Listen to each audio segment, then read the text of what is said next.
రైతుల పరిస్థితి ఎట్లా ఉంది రాష్ట్రంలో?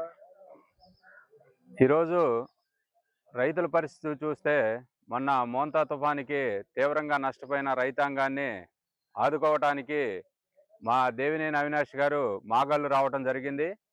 ఇక్కడ ఈ నందిగామే కాకుండా రాష్ట్రం మొత్తం కూడా రైతాంగం చాలా నష్టపోయిన సందర్భం మనం చూస్తున్నాం. ఎందుకంటే ఈ మోంతా తుఫాను వల్ల వరి పొలాలు పొట్ట దిశలో ఉన్నాయి, కొన్ని ఈని అర్రుంచిన దిశలో ఉన్నాయి. కానీ ఈ మోంతా తుఫాను వల్ల పంటలు మొత్తం పత్తే కాదు, వరి పొలాలు కూడా చాలా తీవ్రంగా దెబ్బతిన్న పరిస్థితి ఈరోజు మనం చూస్తూ ఉన్నాం. దీన్ని ఆదుకోవడానికి తక్షణమే ప్రభుత్వం చర్యలు తీసుకోవాలి. అదే కాకుండా గత 5 సంవత్సరాలు జగన్మోహన్ రెడ్డి గారి గవర్నమెంట్లో ఏదైతే రైతులకి బీమా సౌకర్యం కల్పించి గవర్నమెంటే ఆ బీమాని కట్టి వాళ్ళకి ఇన్సూరెన్స్ కింద పంట పోయిన సందర్భాలు ఉంటే తక్షణమే ఆ పంటకి క్రాప్ ఇన్సూరెన్స్ కింద ఇచ్చిన సందర్భాలు చాలా చూసాం మనం. వేల సంఖ్యలో వేల రైతులకి ఈ బీమా అనేది ఉపయోగపడి రైతు ధీమాగా ఉండేవాడు. కానీ ఈ ప్రభుత్వం వచ్చిన తర్వాత బడ్జెట్లో 1300 కోట్లు కేటాయించి కూడా వాళ్ళ సొంత అవసరాలకు వాడుకున్నారు తప్ప రైతుని చూడలేదు. ఈ రైతులకి తీవ్ర అన్యాయం జరిగింది ఈ మోంతా తుఫాను వల్ల.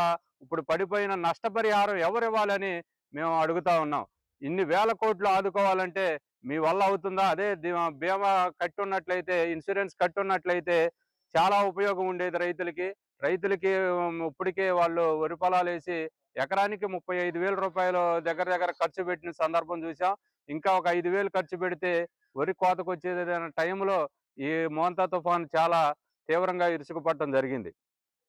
తక్షణమే వరి పొలాలకి కనీసం 50,000-60,000 రూపాయలు రైతుకు కేటాయించి రైతులను ఆదుకోకపోతే రైతులు చాలా ఇబ్బంది పడే పరిస్థితి ఉంది. వాళ్ళు 6 కాలం పండించిన పంటనే కోతకొచ్చిన టైంలో పోవటం వాళ్ళు తట్టుకోలేకపోతున్నారు. వాళ్ళు చాలా ఇబ్బందుల్లో ఉన్నారు. తక్షణమే గవర్నమెంట్ వాళ్ళని ఆదుకోవాలని కూడా ఈ సందర్భంగా తెలియజేస్తా ఉన్నాను.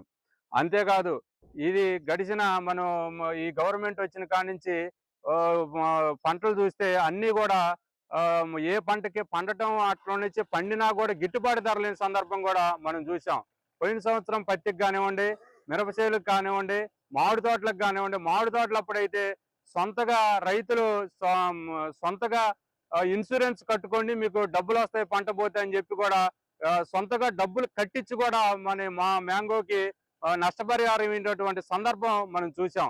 ఎందుకంటే ఎన్నడూ రాని విధంగా మామిడి తోటలప్పుడు 4 సార్లు గాలిదుమ్ములు రావటం, రేట్లు పడిపోవటం చాలా దారుణం చూసాం. దానివల్ల ఇన్సూరెన్స్ కూడా దానికి ఇవ్వలేదు, ప్రభుత్వం ఆదుకోలేదు.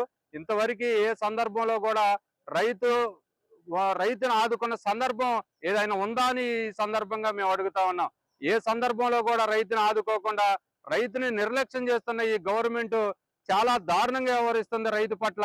రైతే వెన్నుముక అంటారు, కానీ ఈ ప్రభుత్వానికి రైతుకి కష్టం వస్తే ఎవరు ఆదుకునే పరిస్థితి లేదు. మొన్నటిదాకా యూరియా వల్ల చాలా ఇబ్బంది పడి రైతులు క్యూ లైన్లో నుంచొని రైతులు పంట పండిస్తే పంట ఈ విధంగా తుఫాను వల్ల కొట్టుకుపోతే రైతును ఆదుకునేది ఎవరు అని కూడా ఈ సందర్భంగా మేము అడుగుతా ఉన్నాం. అదే కనుక జగన్మోహన్ రెడ్డి గారు ఈ గవర్నమెంట్ ఉన్నట్లయితే రైతు ధీమాగా ఉండేవాడు. రైతు పంట పోయిన క్రాప్ ఇన్సూరెన్స్ వెంపటనే ఇవ్వడం జరిగింది. అలాగే మీరు కూడా గత ప్రభుత్వాలను దృష్టిలో పెట్టుకొని కూడా పరిపాలన చేయమని కూడా ఈ సందర్భంగా తెలియజేస్తూ సెలవు తీసుకుంటా ఉన్నాం.